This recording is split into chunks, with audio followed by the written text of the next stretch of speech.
नमस्कार. आपला विषय चाललाय भगवंतांनी मोठा आपल्याला अडचणीत टाकलाय. गेल्या वेळेला आपण त्याचा थोडासा सविस्तर विचार केला. आज आपल्याला भगवंत आपली जी काही अडचण आली आहे, काय आपण गोंधळात पडलो तो गोंधळ दूर करणार आहे. आपण असं पाहिलं की भगवंतांनी एकदा म्हटलं, मत्स्थानी सर्व भूतानी, सर्व भूत मात्र माझ्या ठिकाणी आहेत. सगळी सृष्टीची निर्मितीच त्यांनी केलेली आहे, त्यामुळे त्याच्या ठिकाणी सगळी भूत मात्र आहेत. आणि लगेचच म्हटलं, नचमस्थानी भूतानी, नाही माझ्यामध्ये भूत मात्र वगैरे काही नाही. आणि हे सांगणं आपण समजून घेतलं. मागच्या वेळेस आपल्याला म्हटलं होतं की अर्जुनासारखा समोर आहे, त्यामुळे थोडंसं सांगून पुरलं. पण भगवंताच्या बहुधा लक्षात आलं आणि भगवंतांनी आता आपल्याला समजेल, सामान्याला समजेल अशा पद्धतीनं आणखीन उदाहरण देऊन सांगायला सुरुवात करणार आहे भगवंत.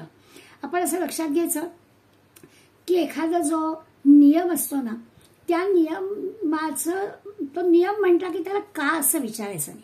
म्हणजे जसं आपण बीजगणितामध्ये शिकलो होतो की +2 × की +4 उत्तर येणार, -2 × -2 की +4च उत्तर येणार.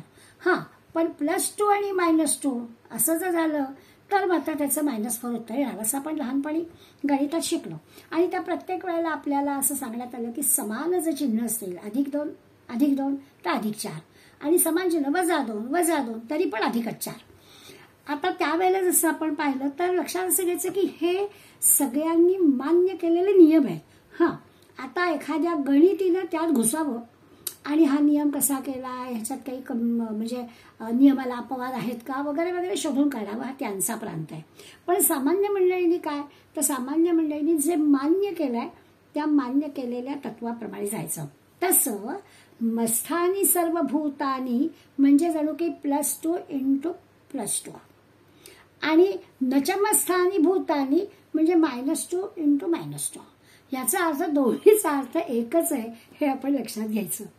म्हणजे असं की आपल्याला कुणी एखाद्या कामाला मदत केली आणि ते काम झालं की आपण त्या माणसाला म्हणतो, बरं झालं तुम्ही अगदी मला मदत केली. ही झाली आपली बाजू. तो माणूस त्याच्या बाजूने काय म्हणतो, तसं काही एवढं काही नाही, त्यात काय झालं, म्हणजे एकतर ते खूप साधं होतं म्हणून, किंवा मी मदत केली याच्यात पण मला काही नाही. तर दोन्ही बाजूनी म्हटलं तर सारखंच.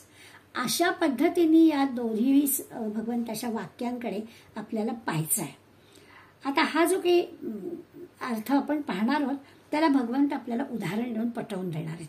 भगवंत काय सांगणार की 6व्या श्लोकात, यथाकाश स्थितो नित्यम वायुः सर्वत्र गो महान तथा सर्वाणि भूतानि मत्स्थानी उपधारय. भगवंत आपल्याला उदाहरण देऊन सांगतोय की पहा, सर्वत्र म्हणजे सर्वत्र संचार करणारा महान असा वायू, जो वारा आहे, मोठा आहे वारा, आणि असा तो सर्वत्र संचार करणार आहे, ताकदवान आहे. नित्यम आकाशस्थित, नेहमीच आकाशामध्ये स्थित असतो. वारा आकाशामध्ये स्थित असतो, अगदी बरोबर आहे. आपल्याला तो समजून घ्यायचा असेल तर आपण म्हणतो झाडाची पानं हलाली, वारा सुटलाय, किंवा अगदीच खूप गरम व्हायला लागलं तर आपण हातातलं काहीतरी पंखा पुठ्ठा घेतो किंवा पदर ओढणी आणि हलवतो, म्हणजे मग तो वारा. त्यामुळे वारा हा आकाशस्थित आहे हे आपल्याला कळतं. नित्यम आकाशस्थित, अगदी बरोबर आहे. आता तो आकाशातच उत्पन्न होतो आणि आकाशातच स्थित असतो, हेही आपल्याला कळतं. तथा त्याप्रमाणे सर्वाणि भूतानी, सर्व भूत मात्र मत्स्थानी इति उपधारय, माझ्यामध्ये स्थित असतात. असं आकाशातल्या वायूचं उदाहरण घेऊन भगवंत आपल्याला पटवतात. लक्षात येईल आपल्या की हां, हे तर आपल्याला पटलं बाबा की आकाशामध्ये उत्पन्न झालेला तो जो सर्वत्र संचार करणारा वायू आहे खरोखरच आकाशामध्ये स्थित असतो. आणि त्याप्रमाणे भगवंत म्हणतोय ते भूत मात्र सगळे त्याच्यामध्ये स्थित असतात. म्हणजे आता या सगळ्या दृश्य जगामध्ये आपल्याला निरनिराळ्या गोष्टी दिसत आहेत, दृश्य जग दिसत आहे, पण आपण आता लक्षात घेऊया की जसं आकाशामध्ये वायू आहे तसं या भगवंतामध्ये ह्या सगळ्या गोष्टी स्थित आहेत, म्हणजे सगळीकडे भगवंत आहे. आता भगवंतांनी वाऱ्याचं उदाहरण दिलं आहे, तर आपण ते उदाहरण समजून घेण्यासाठी वेगवेगळ्या मंडळींचा आधार घेऊया.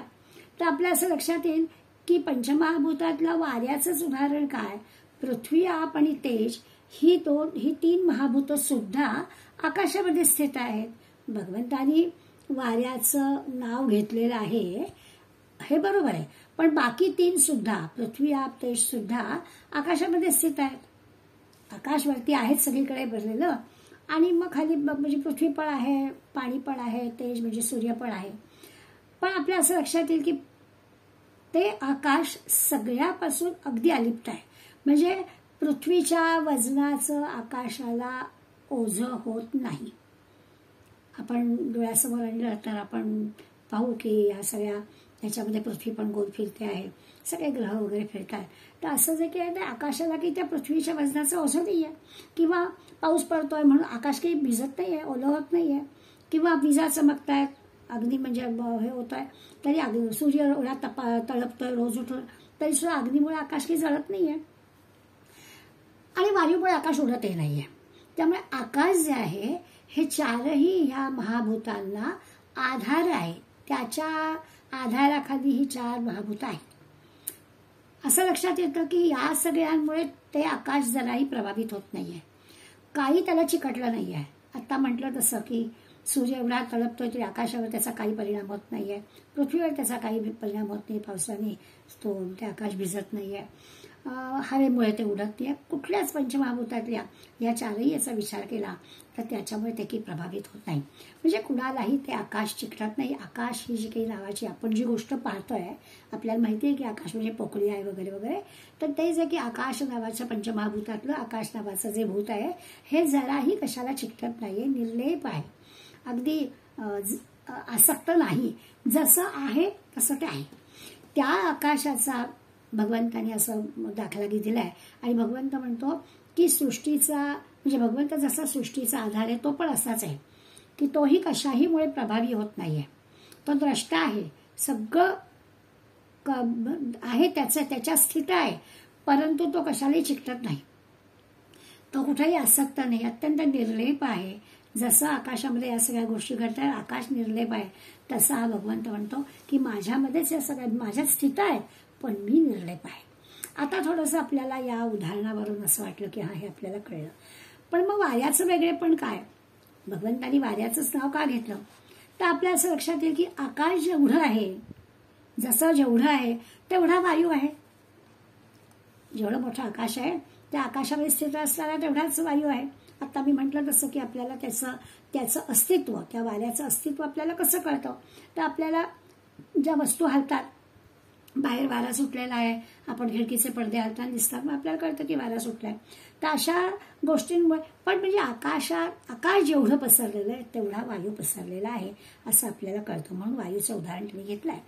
म्हणजे असतो, जेवढं आकाश आहे तेवढा वायू असतोच. आता फक्त आपल्याला तो वायू आहे हे कसं कळतं, वेगळेपणाने कसं कळतं.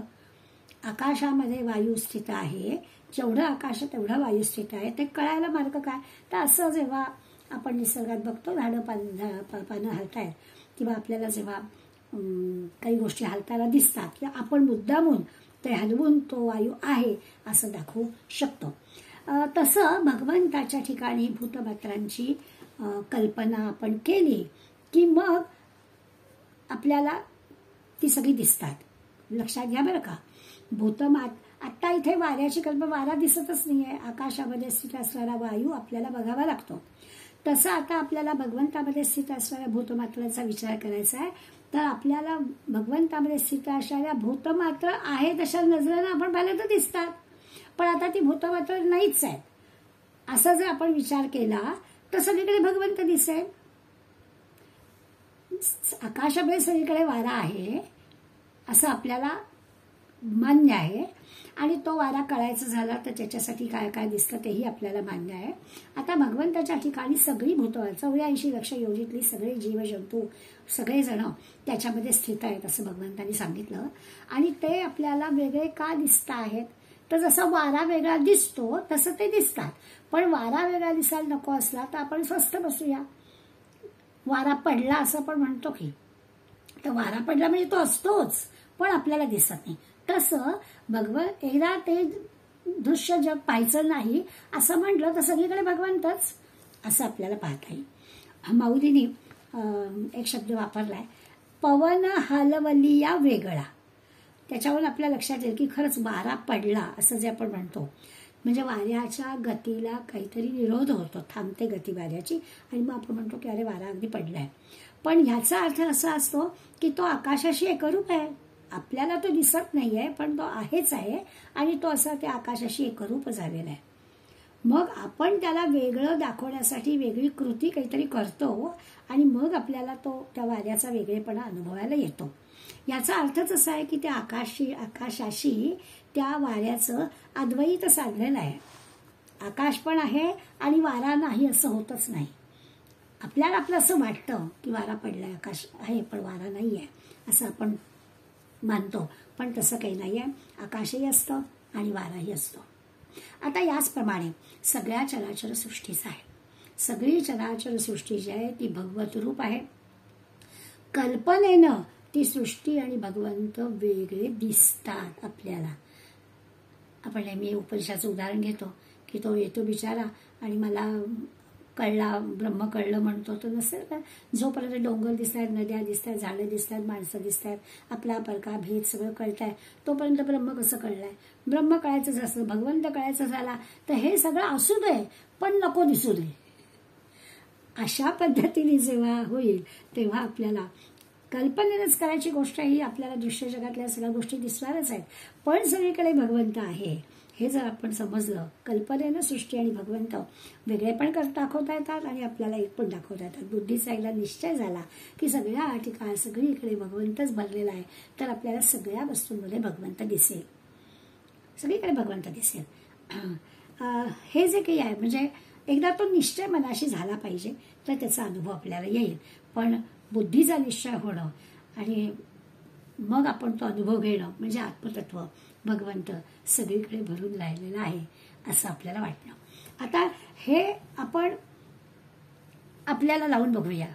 आता हे असं आपल्याला पण वाटलं पाहिजे ना की भगवंत सगळीकडे स्थित आहे, हे कसं समजून घ्यायचं. तर आपण सुद्धा आपल्या जीवनात येणाऱ्या चांगल्या वाईट सगळ्या ज्या गोष्टी असतात, काही आपल्या आनंद देणाऱ्या असतात, काही दुःख देणारे असतात, सगळे अनुभव जे आपल्याला असतात, तरी सगळे आपण त्या अनुभवाने जे प्रभावित होतो ते प्रभावित झालो नाही. येऊ दे, काय चांगलं होऊ दे, वाईट होऊ दे, आनंद मिळू दे, दुःख मिळू दे, काहीही जरी असलं तर कुठल्याच गोष्टीने आपण आता हे खूप मोठा अवघड आहे, हे बोलायला सोपं आहे, परंतु चांगली गोष्ट झाली की बरं वाटणं, दुःखदायक गोष्ट झाली की वाईट वाटणं हे स्वाभाविकच आपल्याला होणार. परंतु आता जर का सगळीकडे भगवंत बघायचा आहे, असं भगवंत आपल्याला सांगतो की मी आहेच, तो आपल्याला कल्पनेला बघायचा आहे, तर त्याच्यासाठी आपल्याला हा स्वभाव आपल्याला करायला हवा की जे काही आहे त्याच्याकडे समान दृष्टीने आपण पाहायचं. म्हणजे निदान आपण सुरुवात अशी करूया की निदान आपला आवड निवड तरी आपण कमी कमी करायला लावूया. मला हेच हवं आहे, मला असंच हवं आहे, हे तरी आपण नको करूया.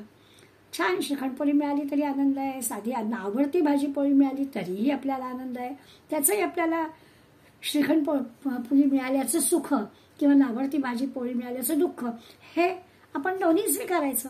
हळूहळू हे असं स्वीकारत गेलं तर मग कदाचित सुखदुःखापर्यंत आपल्याला ती समानता यायला वेळ लागेल, पण त्या समानतेकडे येण्याचा आपला प्रयत्न चालू होईल असं म्हणायला हरकत नाही.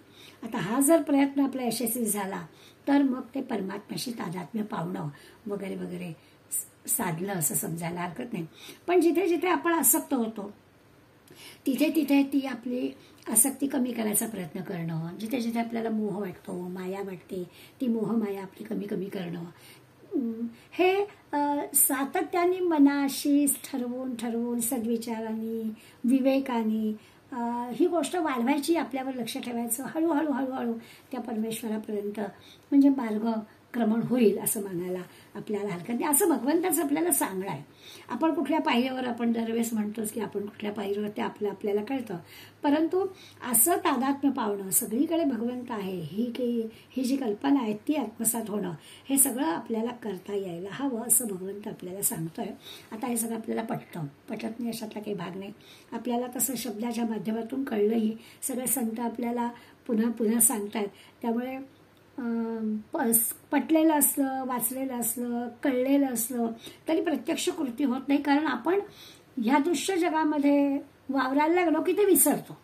जसं आपल्या व्यवहारात असताना किती वर्ष आपण स्वयंपाक करतोय, पण आणि माहिती आहे की तवा तापलेला आहे की तो भाजतोच, पण तरी सुद्धा चुकून का होईना हात लागतोच आणि जे काही व्हायचं ते होतच की. अगदी तसंच आहे की हे सगळं कळत असतं, माहिती पण असतं, पण तरी देखील कधी ते कधी चटका बसेल आणि काय होईल म्हणून आपण या सगळ्या गोष्टींना विसरलो असतो तरी पुन्हा आठवायचं आणि नेमकं काय आहे ते भगवंतांनी सांगून ठेवलं की पर्यंतची प्रगती कशी होईल याचा प्रयत्न करायचा. आता याचा सुद्धा थोडा अजून खरंच आकाशस्थित उदाहरण तर पटलं आपल्याला. आकाशामध्ये जसं वायू स्थित आहे तसं या दृश्य जगामध्ये भगवंत स्थित आहे. आपण विचार करू की तसं म्हटलं तर आकाश स्थिर आणि वायूला गती आहे, म्हणजे दोघांचे गुणधर्म विरुद्ध. आकाश स्थिर आहे आणि वायूला मात्र गती आहे, त्यामुळे दोघांचे वेगळे वेगळे आहे. पण तरी देखील त्या आकाशाचा म्हणजे वायूला आकाशाचा आधार आहे असं आपण म्हटलं की त्याचं तो स्थित आहे म्हणजे काय तर आकाशाचा त्याला आधार आहे, म्हणजे आकाशाच्या अधिष्ठानावर त्या वायूचं अस्तित्व अवलंबून आहे. आता तसंच विचार करायचा तर निर्गुण निराकार परमात्मा हा सगुण साकार म्हणजे हे जे दृश्य जग आहे ती प्रकृती म्हणजे हे दृश्य जग या प्रकृतीला या परमात्म्याचा आधार आहे. लक्षात घ्या की वायूला आकाशाचा जसा आधार आहे तसा या दृश्य जगाला परमात्म्याचा आधार आहे.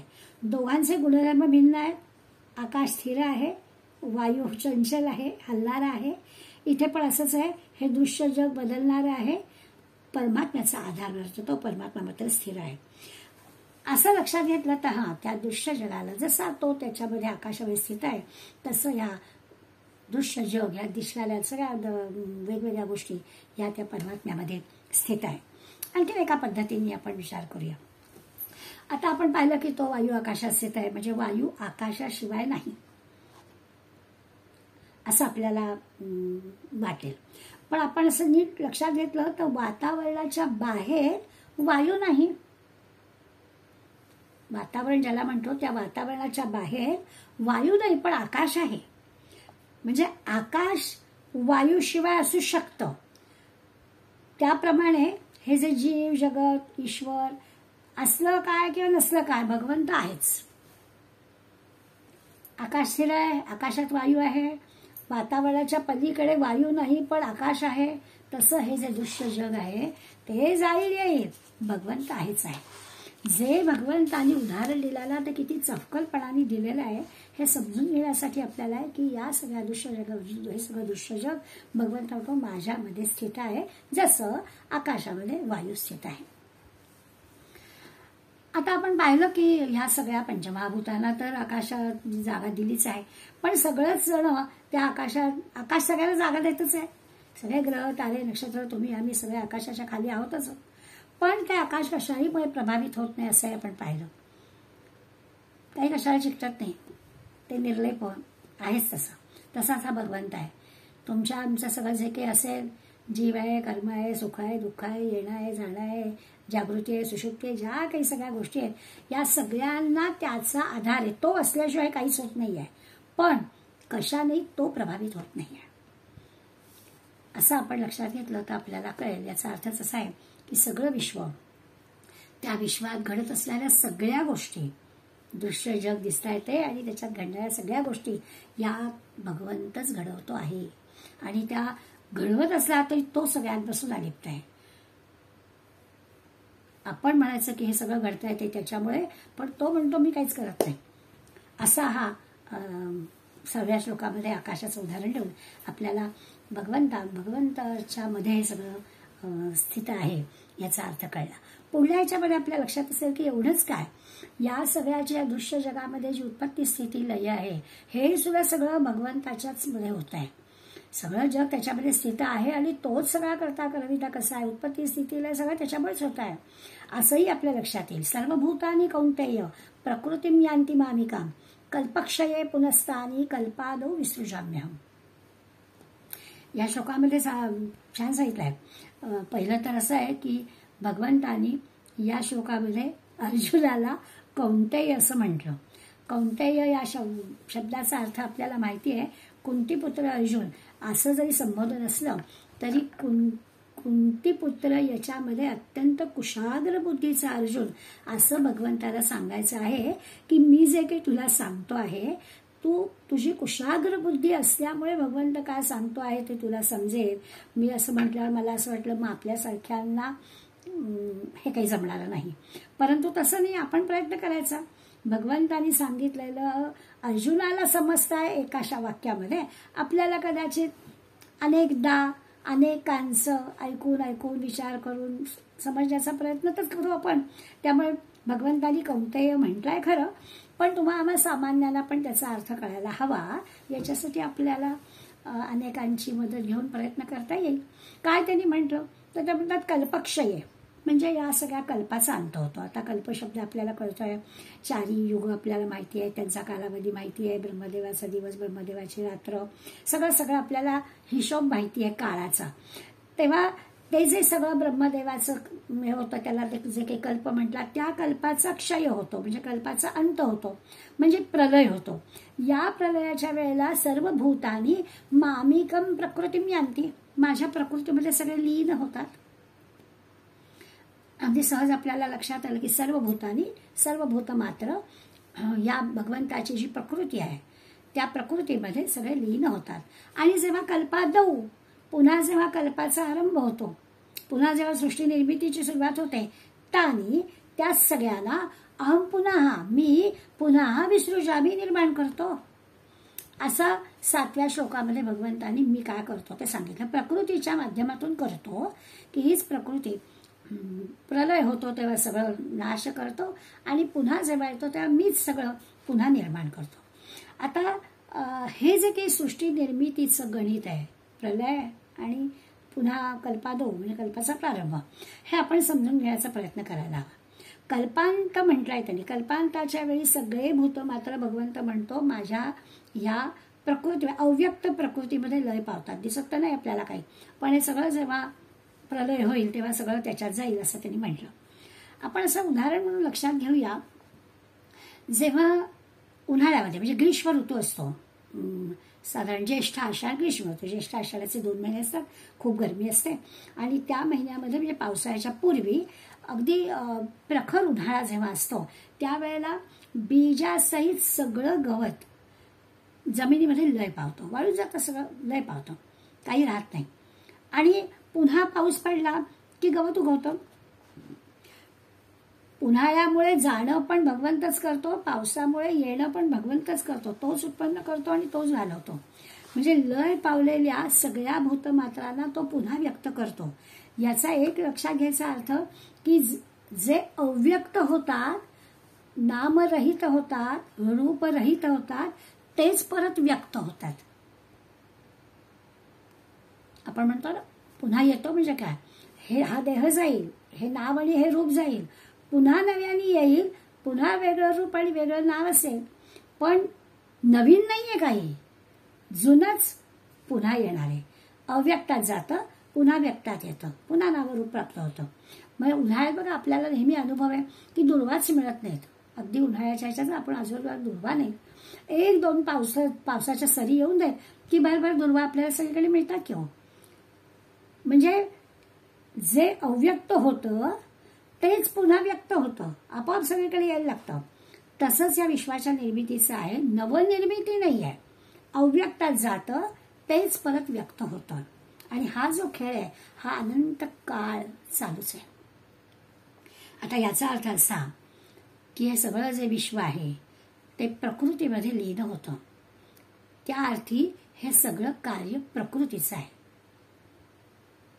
प्रकृतीचं आहे म्हणजे मायेचं आहे, म्हणजे भगवंताच्या शक्तीचं आहे. भगवंत पुरुष आणि प्रकृतीमधली जी प्रकृती म्हणजे भगवंताची प्रकृती, भगवंताची माया किंवा भगवंताची शक्ती सगळं एकच आहे. आणि भगवंत असं म्हणतो सर्व भूतानी मामिकाम प्रकृतीम यांती. सगळी ही जी काही भूत आहेत ती माझ्या प्रकृतीला प्राप्त होतात. म्हणजे हे सगळं कार्य प्रकृतीचं आहे, तिच्यात लय पावतात. प्रलय झाला की या माझ्या शक्तीमध्ये हे सगळं लय पावतं. आता जे आत्मज्ञानी संत आहेत त्यांना पुन्हा पुढे शरीर रूप धारण करून यायचं असतं. म्हणजे जे ईश्वरापर्यंत पोहोचलेले आहेत, आत्मज्ञानी झालेले आहे, ज्यांना परमात्मा कळलेला आहे, ते शरीर रूपाने पुन्हा व्यक्त होण्याचा प्रश्नच नाही. प्रश्न आहे तुमचा आमचा, जे अव्यक्त होतात आणि पुन्हा व्यक्त होतात, की जे भगवंत ज्यांना कळलेलं नाही ते. त्यामुळे जे अज्ञानी आहे, ज्यांना भगवंत कळलेला नाही आहे, भगवंत प्राप्त होणं त्यांना शक्य नाही आहे, ते सगळे म्हणजे अज्ञानी भूत मात्र कल्पाच्या आरंभी पुन्हा उत्पन्न होतात. पुन्हा आणखी थोडंसं सोपं करून समजून घ्यायचा प्रयत्न करूया. भगवंत अर्जुनाला म्हणताय, अर्जुना, कल्पाच्या अंगी सगळी भूत मात्र सगळी सृष्टी माझ्या प्रकृतीत लय पावते. माझ्या प्रकृतीमध्ये सगळी सृष्टी लय पावते आणि नव्या कल्पाचा जेव्हा आरंभ होतो तेव्हा ही सृष्टी पुन्हा निर्माण होते, असा आपल्या 7व्या श्लोकामधला अर्थ. आता हे जे कोणी जन्ममृत्यूच्या चक्रामध्ये आहेत त्यांच्यासाठीच हे आहे. अव्यक्त होणं आणि पुन्हा व्यक्त होणं, त्या प्रकृतीच्या मुळे हे सगळं घडतं. तर कल्पाचा आरंभ म्हणजे ही जी प्रकृती म्हणजे भगवंताची शक्ती आहे, ही शक्ती ज्याच्या आश्रयाने राहते म्हणजे भगवंताच्या आश्रयात, त्याच्याशी ती एकरूप असते. आता ती एकरूप असते का वेगळी असते, तर भगवंताच्या आश्रयाने ती राहते. पण तरीही आपण जर नीट विचार केला तर काही वेळेला ही भगवंताची शक्ती वेगळी आहे असं आपल्या अनुभवाला येतं. आपण उदाहरण घेऊ म्हणजे आपला हा मुद्दा काय, जसं आपण म्हणूया शक्ती वेगळी कशी म्हणू ना, की माणूस जसा वयाने वाढतो म्हणजे वृद्ध होतो. आता आपण असं धरूया की आपला जो हात आहे तो हात तोच आहे, जन्माला येताना माझा जो हात होता तोच आहे. पण जसं जसं वृद्धपण येतं तसं तसं त्या हातातली शक्ती कमी कमी होते. म्हणजे हात आणि हाताची ताकद किंवा डोळे आणि डोळ्यांची ताकद, सगळं शरीर आणि शरीराची ताकद ही वेगळी झाली. म्हणजे हात वेगळा आणि शक्ती वेगळी असं होईल. पण नीट विचार केला तर तसं नाहीये.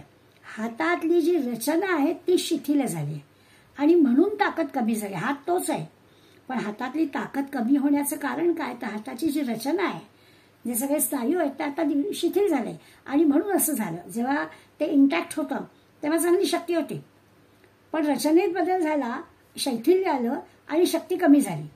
भगवंत म्हणतात हे प्रकृतीचं म्हणजे मायेचं म्हणजे माझं शक्तीचं कार्य आहे. कल्पाच्या आरंभी प्रकृतीच्या आश्रयाने सृष्टी जन्माला येणं आहे, कल्प संपलं की लय पावणं आहे, पुन्हा जन्माला येणं आहे, हे सगळं चक्र फिरत राहतं. नीट विचार केला तर आपल्या लक्षात येतं की अरे हे काही त्याचं काम नाही आहे, प्रकृतीचंच काम आहे.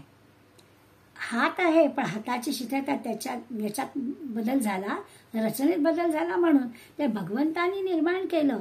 पण हा जो काही बदल होता येणं आणि जाणं हे सगळं प्रकृतीने केलं. प्रकृतीच्या मुळे हे चक्र चालू आहे. म्हणजे सृष्टीची निर्मिती स्थिती आणि लय हे प्रकृतीचं मायेचं भगवंताच्या शक्तीचं हे काम आहे. हा खरा त्याच्या सांगण्याचा हेतू आहे. इथे खरं काळाचं म्हणजे कल्पाचा आरंभ आणि कल्पाचा लय याच्यासाठी काही काळाचं गणित मांडणं हा काही भगवंताचा हेतू नाहीये. भगवंताचा हेतू एवढाच आहे की हे जे अव्यक्तात जातं तेच पुन्हा व्यक्त होतं. आणि आता मी म्हटलं तसं की आता आपल्याला पुढला प्रश्न येईल की मग अव्यक्तात जातं कोण जातं असं होईल. या सगळ्या सांगण्याचा मूळ हेतू असाच आहे की कुठेही प्रभावित न होता निर्गुण निराकार त्या परमात्म्याला ओळखायचं. हे जे काही म्हणजे भगवंताचं खरं स्वरूप जे काही ते जाणायचं म्हणजे चक्रात अडकायचं की हेच खरं सांगायचं आहे भगवंताला. पण ते सांगण्यासाठी हे चक्र कसं आहे, कोण करत आहे, हे सगळं ते सांगितलं. पण जर का भगवंत खरा कळायचा झाला आणि भगवंताचं स्वरूप काय ते कळलं, आपलं हे जे काही देह आहे तो देह म्हणजे मी नाही, आपलं स्वरूप म्हणजे भगवंतच आहे हे जर कळलं तर हेच कळावं असं भगवंताला खरं सांगायचं. अर्जुनाला तो हेच सांगतोय की तू जे काही करतोयस त्याचा तुझ्या या अर्जुन नावाच्या देहाला काय व्हायचं ते होईल, पण बाकी काही तुला होणार नाहीये. आता हाच विषय पुढल्या 8व्या श्लोकात सुद्धा भगवंत आपल्याला सांगणार आहे. भगवंत काय म्हणतात की एक नियम आहे, त्या नियमाप्रमाणे सगळं चाललंय. जरी मी माझ्यामध्ये सगळे स्थित आहेत, हे सगळं माझी प्रकृती करते आहे, भगवंतामुळे ही सगळी प्रकृती करते. पण या सगळ्या मागे एक नियम आहे. आपलं मनात आलं आणि केलं असं नाही आहे. प्रत्येक गोष्ट इथे नियमाने होत आहे. काय नियम आहेत? तर प्रकृतीम स्वामवष्टभ्य विसृजामि पुनः पुनः भूतग्राममिमं कृष्णम अवश्यम प्रकृतेर्वशात्. काय म्हटलंय तर स्वाम प्रकृतीम असं म्हटलंय. म्हणजे ही जी काही भगवंताची स्वतःची प्रकृती, स्वतःची शक्ती म्हटलंय, ती अवष्टभ्य, तिच्याप्रमाणे तिचा अंगीकार करून प्रकृते हे वशात अवशम, म्हणजे आपापल्या स्वभावाप्रमाणे हे जे जीव आहेत ते आपल्या आपल्या स्वभावाप्रमाणे परतंत्र पराधीन झालेले आहेत. तर तसे अवशम म्हणजे पराधीन झालेले. लक्षात घ्यायचं की स्वतःची भगवंताच्या प्रकृतीचा अंगीकार करून पण त्यांच्या त्यांच्या स्वभावाप्रमाणे ते जे पराधीन झालेले जीव आहेत ते काय करतात तर इमम कृष्णम भूतग्राम, म्हणजे या सगळ्या भूतसमुदायाला, भूतग्राम म्हणजे सगळ्या जे काही भूतसमुदाय, सगळे भूत आहेत म्हणजे जीव आहेत, पुन्हा पुन्हा विसृजामी, पुन्हा पुन्हा त्याच्या कर्मानुसार उत्पन्न करतात. आणि हे सगळं कोण करतं तर तिथे मात्र भगवंतांनी म्हटलं अहम विसृजामी, मी करतो. आधीच्या श्लोकात भगवंत सांगितलं की माझ्यामुळे पण प्रकृतीमुळे करतं. आता हे प्रकृतीकडून करून घेतो तर हो, मीच पुन्हा पुन्हा हे सगळं निर्माण करतो असं भगवंत म्हटलं. म्हणजे भगवंताचीच ही शक्ती, भगवंताचीच ही प्रकृती, तिचा अंगीकार करून म्हणजे या प्रकृतीच्याच सगळ्या नियंत्रणामुळे हे जे सगळ्याचे नियम घालून दिलेले आहेत, या नियमाप्रमाणे जे पराधीन झालेले दृश्य जगामध्ये वावरत असलेले सगळे जे जीव आहेत, सगळे भूत समुदाय आहे, त्यांची त्यांची जशी जशी कर्म आहेत त्यांच्या त्यांच्या कर्माप्रमाणे पुन्हा पुन्हा ते निर्माण होतात. म्हणजे कर्म सिद्धांत जो आहे त्या कर्म सिद्धांताप्रमाणेच हे घडतं हे भगवंताला सांगायचं आहे. आणि मग ते म्हणताना तो म्हणतो की पुन्हा पुन्हा हे घडतं, पुन्हा जन्माला येणार, पुन्हा कर्मात गुंतणार. याचा जो काही म्हणजे आता पुन्हा येणं आणि पुन्हा जाणं त्यांचा विचार म्हणजे पुन्हा तुमचा आमचाच विचार केलेला आहे. अर्जुनासाठी जरी असलं तरी विचार आपलाच केला आहे. ही जी काही भगवंताची शक्ती आहे, भगवंताच्या सत्तेचा म्हणजे प्रकृतीला भगवंताचा आधार आहे. आपण नेहमी म्हणतो भगवंत द्रष्टा आहे, तर तो प्रत्यक्ष करत नसला तरी प्रकृतीचा आधार तोच आहे, त्याच्यामुळे सगळं होत आहे. तर तसा आधार आहे. बाकी सगळं प्रकृतीचं कर्तृत्व आहे, भगवंताच्या शक्तीचं हे कर्तृत्व आहे. जणू काही असं आहे, माऊलीने त्याला छान शब्द वापरलाय की चांगल्या नवऱ्यासारखं ते आहे. म्हणजे काय आहे तर चांगला नवरा कसा असतो, अंबुला शब्द वापरला माऊलीने, तर चांगल्या नवऱ्यासारखा भगवंत वागतो. करते सगळं प्रकृती, परंतु त्याच्याशिवाय करता येत नाही ना तिला, त्यामुळे तो चांगल्या नवऱ्यासारखा आहे. प्रकृतीच्या तंत्रानं तो चालतोय. सगळं जे की आहे ते प्रकृतीच्या मायेच्या शक्तीच्या म्हणजे त्या पत्नीच्या स्वाधीन आहे. आणि हे सगळं त्याच्यामुळेच करताय. म्हणजे आपल्याकडे खरं तर आपल्या संस्कृतीमध्ये पत्नीला, गृहिणीला खरा दासी समजावं, तिनं सर्वांचं सगळं करावं आणि सगळ्यांनी तिला सम्राज्ञी म्हणावं असं आपल्याकडे हे आहे. लोकांनी तिला सम्राज्ञी म्हणावं आणि तिने मात्र दासीसारखं सगळ्यांची सेवा करावी अशी गृहिणीची व्याख्या आपल्याकडे दिलेली आहे. तसं या प्रकृतीचं आहे की प्रकृती भगवंताच्या शक्ती असल्यामुळे ती सगळं करते आहे, पण ती सगळ्यांचं काम करत असल्यामुळे तिला भगवंत म्हणतो की हो माझ्या शक्तीमुळे पण मीच माझ्या स्वाधीन आहे ती. आणि प्रकृतीने सांगितलेले मी भगवंतानी सांगितलेल्या नियमांप्रमाणे प्रकृती सगळं करते. तिथे तिला वाटतं म्हणून ती काही पुढे मागे करणार आहे. तुमच्या तुमच्या कर्माप्रमाणे जे काही नियम आहे त्या कर्माच्या सिद्धांताप्रमाणेच तुम्हाला ते मिळणार आहे. म्हणजे आता असं सम्राज्ञी वगैरे म्हटलं की तर खरोखर स्त्रियांना सन्मान होता. अलीकडे लग्नाच्या मंडपामध्ये त्या मुलीला संस्कृतमधल्या सगळ्या मंत्रांचा अर्थ पुरोहित मंडळी हे गुरुजी मुद्दाम सांगतात, कारण संस्कृत मंत्राचा अर्थ की त्याला येत नसतो आणि मग नेमकं काय म्हटलं जात आहे तर ते सांगावं लागतं. तर आपल्याला लग्नाच्या मंत्रामध्ये असा मंत्र पण आहे की तुला सम्राज्ञी होण्याकरता मी माझ्या घरी येणार आहे. सासऱ्याच्या घरी जो हा नवरा मुलगा तिला घेऊन येतो, तर तू कशी आहेस, तर माझ्याकडे सम्राज्ञी होऊन येणार आहेस, की घरातली माझी भाऊ बहीण भाऊ आई या सगळ्यांवर तू तशी सत्ता गाजवणार, अशा पद्धतीनं तुला मी सम्राज्ञी करणार, असं तो म्हणतो. आणि ती मात्र काय म्हणते, ती त्याला असं उत्तर देते, अत्यंत नम्रपणानं ती उत्तर देते. काय सुंदर सुंदर मंत्र आहेत. की ती म्हणते, हो पण मी सेविका होणार आहे, म्हणजे मी त्यांची सेवा करणार आहे. भगवंतही असंच आपल्याला सांगतायत की प्रकृतीच्या स्वाधीन आहेत, सगळं प्रकृतीच्या स्वाधीन केलेलं आहे. म्हणजे भगवानही प्रकृतीच्या अधीनच आहे. प्रकृती नाचवेल तसं भगवंत नाचतात. भगवंत त्याच्यात काही फेरफार करणार नाही आहे. म्हणजे गमतीनं म्हणतात ना की मी घरातला राष्ट्रपती आहे आणि हे सांगायला माझ्या पत्नीची परवानगी आहे, तसं आहे. सगळं प्रकृतीच करते आहे, पण तरी देखील नियंत्रण मात्र भगवंताचं आहे. असं माऊलींनी काही काही उदाहरणं दिली आहेत आणि त्या उदाहरणांच्या साहाय्यानं जरा जास्त चांगल्या पद्धतीनं आपल्याला पटतं. माऊलींनी भगवंत काहीच करत नाही आणि प्रकृतीच सारं करते, असं जसं अंबोलाचं उदाहरण म्हणजे पती पत्नीच्या नात्याने उदाहरण देऊन सांगितलं, तशी आणखीन पण काही सोपी सोपी उदाहरणं माऊलींनी दिली. माऊली असं म्हणतात की खरंच भगवंत काही करत नाही आणि प्रकृतीत सगळं करते. जसं एखादं गाव वसवायचं आहे, नगर वसवायचं आहे, तर म्हणतात काय म्हणतो की राजाने अमुक अमुक नगर वसवलं, पण राजाने काही प्रत्यक्ष कामं केलेली नसतात, काही कामं करवून घेतलेली असतात, पण राजांनी गाव वसवलं असंच त्याचं बोललं जातं. तसंच आहे की करते सगळं प्रकृती, परंतु भगवंतानी केलं असं म्हटलं जातं. किंवा निसर्गातलं उदाहरण माऊली देतात की पौर्णिमेचा चंद्र आकाशामध्ये येतो आणि समुद्राला भरती येते, पण चंद्राला त्याचे काही श्रम पडत नाहीत. पौर्णिमेचा चंद्र आकाशात दिसल्यावरती सागराला भरती येते हे घडतं, पण अशी सागराला भरती येते आणि त्याच्यामुळे येते, तर त्याला काही श्रम आहेत का, तर काही नाही. तसं आहे की प्रकृती सगळं करते आहे आणि भगवंताला काही श्रम नाही. किंवा लोहचुंबकाचं माऊली उदाहरण देतात की अचेतन असं लोखंड ओढून नेण्याचं काम ते लोहचुंबक करतं, पण ते करताना लोहचुंबकाला काही श्रम पडत नाही, त्याच्याजवळ शक्तीच आहे ना की लोखंडाला ते ओढून नेईल, त्यामुळे त्या लोहचुंबकाला त्याचं काहीच होत नाही. तसंच आहे, ही प्रकृती भगवंताची शक्ती आहे, त्यामुळे भगवंताची शक्ती हे सगळं करते, भगवंत काहीच करत नाहीये. हा विचार आपल्याला माऊली वेगवेगळ्या उदाहरणांच्या साह्यानं सांगतात. माऊलींचा अमृतानुभव हा ग्रंथ आहे, त्याच्यामध्ये पहिला जो अध्याय आहे शिवशक्ती निरूपण असा पहिला अध्याय आहे अमृतानुभवामध्ये. इथे जसं प्रकृती पुरुष शब्द वापरले तसा तिकडे अमृतानुभवात शिवशक्ती असे 2 शब्द वापरलेत. प्रकृती पुरुष म्हटलं काय किंवा शिवशक्ती म्हटलं काय, दोन्हीचा अर्थ तेच. त्यांनी तेच म्हटलं की प्रकृतीवर नियंत्रण ठेवून, म्हणजे शक्तीवर नियंत्रण ठेवून तिचा स्वीकार करून हा जो शिव आहे म्हणजे भगवंत आहे तो सृष्टी निर्माण करतो.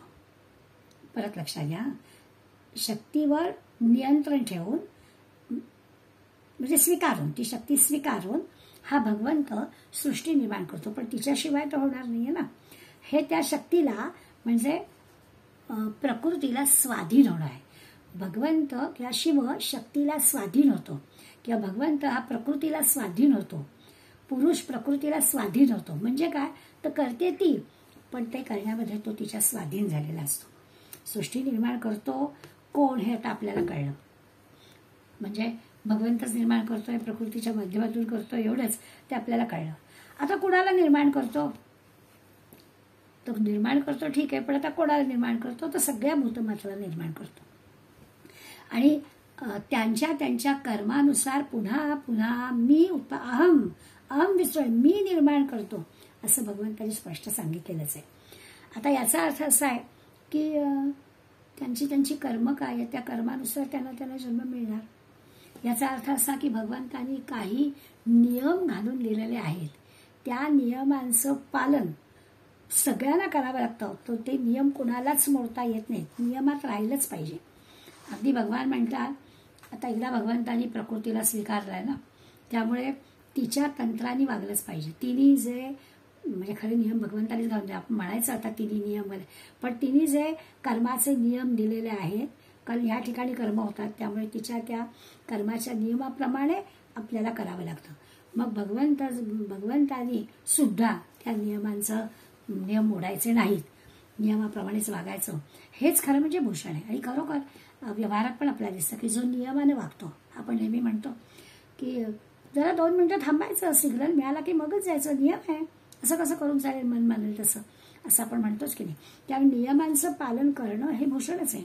व्यवहारात आपल्याला अशा प्रकारच्या नियमांचं पालन करणाऱ्यांचा खरोखरच चांगला उल्लेख आणि कायमस्वरूपी उल्लेख होतो. अशी कितीतरी उदाहरणं आहेत. जसं शिवाजी महाराजांनी नियम केला की सूर्यास्तानंतर गडाचे दरवाजे बंद, असं महाराजांनी नियम केला. खरोखरच आहे की इतकं आजूबाजूला शत्रू होते की काळजी घ्यायलाच हवी, त्यामुळे सूर्यास्तानंतर गडाचे दरवाजे बंद.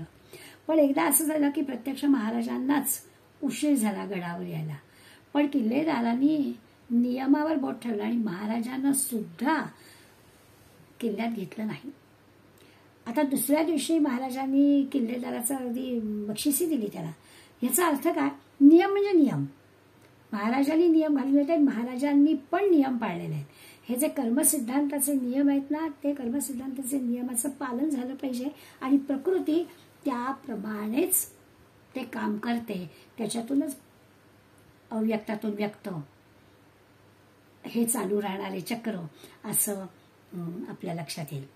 खूप उदाहरणं अशी आहेत. महात्मा गांधींचं पण उदाहरण देतात की एका काँग्रेसच्या अधिवेशनाला महात्मा गांधी गेले आणि त्यांना खरं तर अधिवेशनाचं जे ओळखपत्र लागतं ते ओळखपत्र त्यांच्याजवळ नव्हतं, परंतु खरं त्यांना ओळखणार नाही असं कोणीच नाही. त्यांचा जो पोशाख आहे नुसताच पंचा नसलेला उघडे होते, कोणीही त्यांना ओळखणार होतं, पण त्यांचं ओळखपत्र नाही ना, म्हणून त्यांना त्या प्रवेश दिला गेला नाही. आणि त्याची ऐतिहासिक अशी नोंद होते की नियम म्हणजे नियम हे करण्यासाठी अशी नियमाने जे वागणारे असतात ते त्यांचाच उल्लेख होतो ना. आता तर काय सध्या आपण पाहतो की मंत्री महोदयांना वगैरे काही नियम नाही तर तसं होईल, तर तसं नाही आहे. अगदी पंडित नेहरूंना सुद्धा अलाहाबादच्या सभेमध्ये पंतप्रधान आहेत, तर पंतप्रधानांचा सगळा प्रवासाचा वेळ आणि नियम आणि रस्ता ठरलेला असतो, मध्ये काही बदल करायचा नाही. पण एकदा असं घडलं की जिथून जात होते त्या पंडित नेहरूंनाच आपल्या एका जवळच राहणाऱ्या मित्राची आठवण झाली की याच ठिकाणी तो मित्र राहतो, आणि त्यांनी त्याची चौकशी पण केली, परंतु तोही रूट बदलून त्यांना पोलिसांनी मार्ग बदलू दिला नाही, असा उल्लेख आपल्याला वाचायला मिळतो.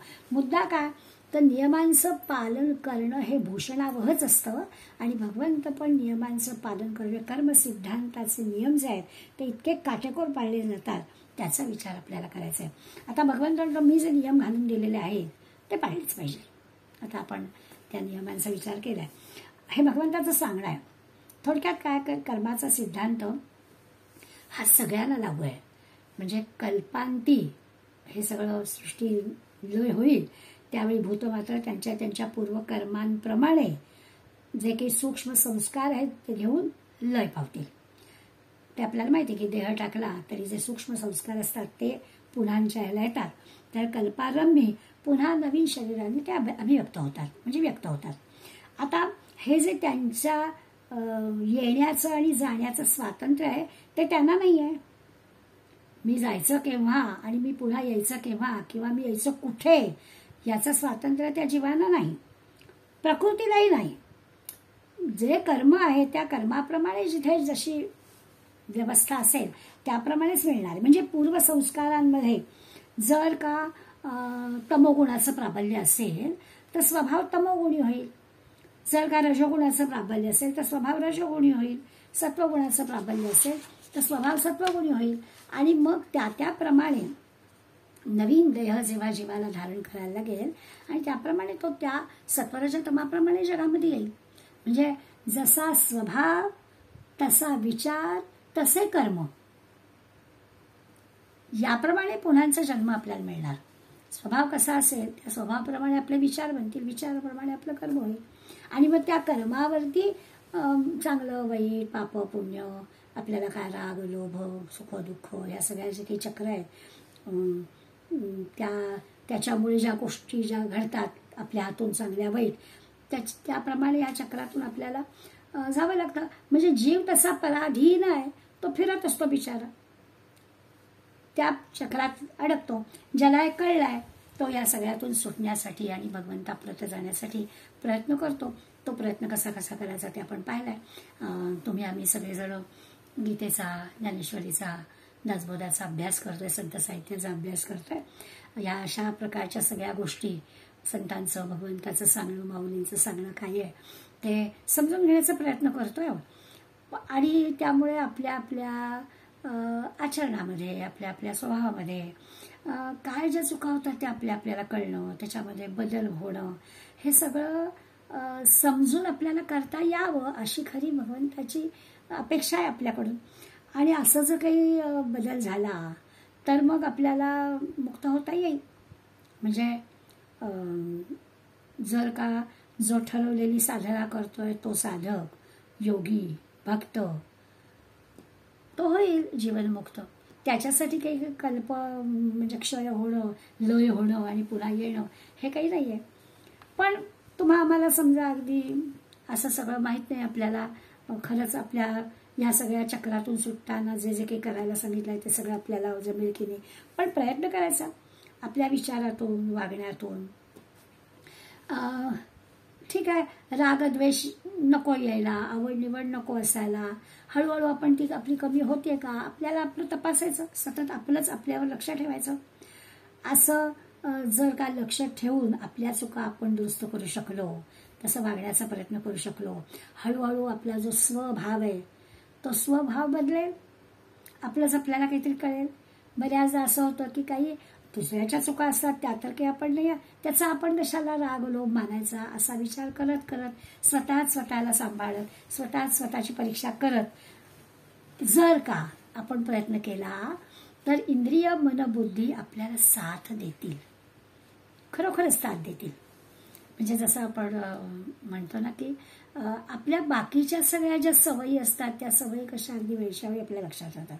दुपारचा 3चा चहा आपल्याला बरोबर आठवतो. दर रविवारी एखादा सिनेमा बघूया, दर रविवारी आपल्याला सिनेमाची आठवण होते.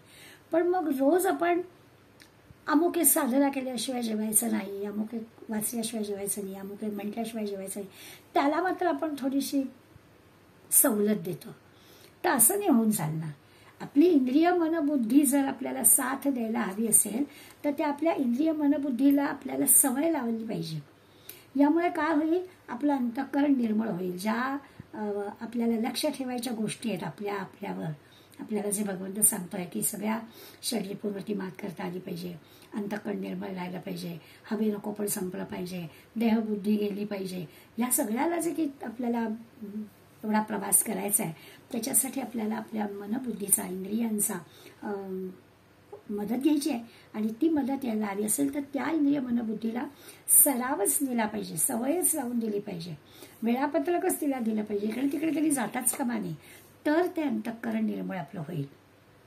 हा सगळा प्रवास आपण करावा हे गुह्य ज्ञान या 9व्या अध्यायाच्या सुरुवातीपासून भगवंत आपल्याला शिकवतात. आता प्रश्न असा आहे की हे सगळं तुमच्या आमच्यासाठी नियमाप्रमाणे भगवंत सगळी कर्म करून घेऊनही म्हणजे त्या प्रकृतीकडून, म्हणजे भगवंताच्या शक्तीकडून सगळं हे घेतोय, तर त्याचं काय होतं हे सगळं तुमचं आमचं. म्हणजे जीवाला त्या कर्मबंधनाप्रमाणे येणं जाणं त्याचं असतं. भगवंताचं काय असा प्रश्न स्वाभाविकच आपल्याला पडेल. त्याचं उत्तर पण भगवंत आपल्याला देणार आहे, पण तो पुढल्या श्लोकात देणार आहेत. आज आपण या 3 श्लोकांचं जरा चिंतन करूया. थोड्या अवघड आहेत, त्या अवघडाचं सुलभीकरण करण्याचा निरनिराळ्या मंडळींनी प्रयत्न केलाय. त्या प्रयत्नाप्रमाणे आपण जरा चिंतन करू आणि मग भगवंताचं नेमकं काय, ह्या जीवांप्रमाणे भगवंत या कर्मबंधनाला प्राप्त होतो का नाही होत, आणि होत नसेल तर का होत नाही, नेमकं काय होतं.